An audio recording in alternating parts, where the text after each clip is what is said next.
नमस्कार सांग मैंने आज किसी नुआ कुकुड़ा चिया आनबी को आसी प्रिपेरेसन चलला तले पेपर पारिदे छोट चिया गुड़ा वन डे चिक आसे सब छोट छोट पार्टीशन हो जाइए 200 ରୁ 250 चिया आस छोट छोट पार्टीशन करदे अल्प अल्प रखा पड़ो। देखो केते बढ़िया है कुकुड़ा गुड़ा केते छोट छोट चिया गुड़ा छोट बड़े चिया गुड़ा बहुत बढ़िया लगे देखापी आ धरिया एवं छाड़देलु सब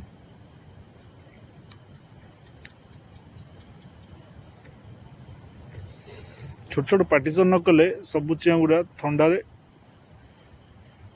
जाकी जुकी मरबे। तेणु छोट छोट पार्टीशन कर अल्प अल्प प्रति पार्टीशन अल्प अल्प चिया रखा। बहुत बाटू आसन चिया एवं किसी पानी देदेबा पानी ट्रे देदेलु